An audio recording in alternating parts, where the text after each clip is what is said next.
ぎを作ります。もち米3カップを水で洗います。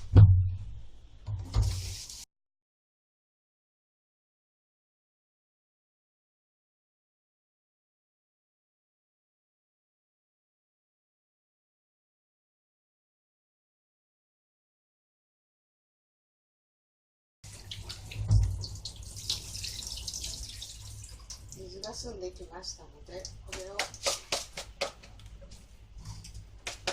ボウルにかけます。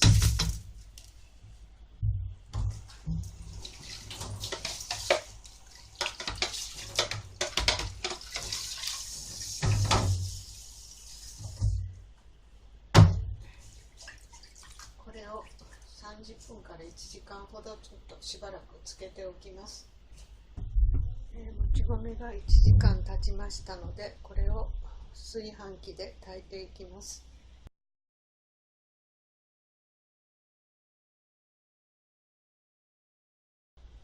3カップ分の水を入れて、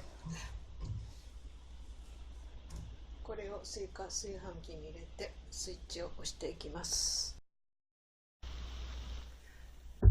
もち米が炊き上がりましたので、これを適当な大きさに握っていきます。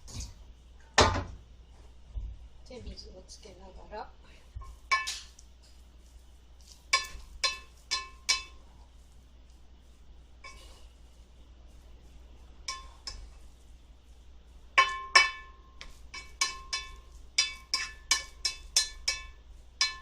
これを半分潰したりもするんですが、今日はそのままにします。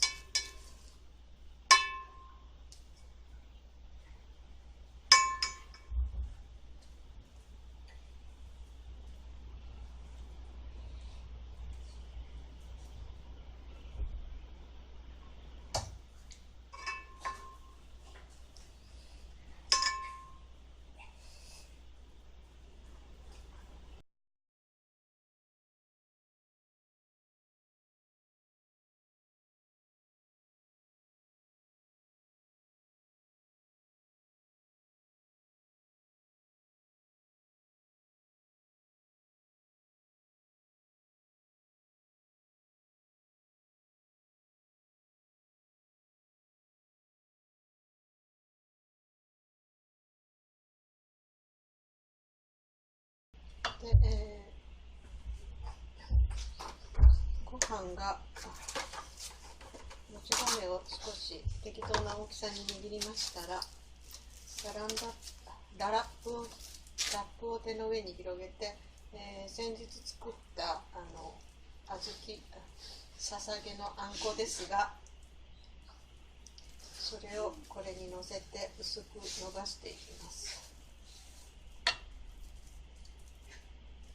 ばして、これにご飯をのせます。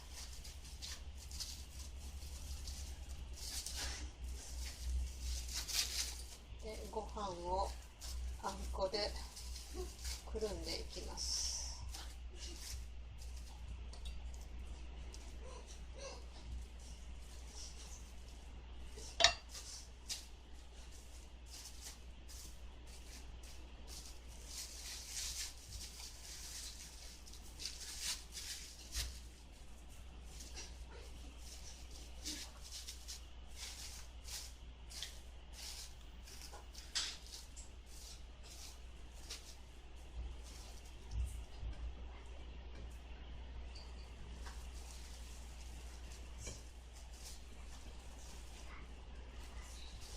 こういう形で作っていきます。おはぎの出来上がりです。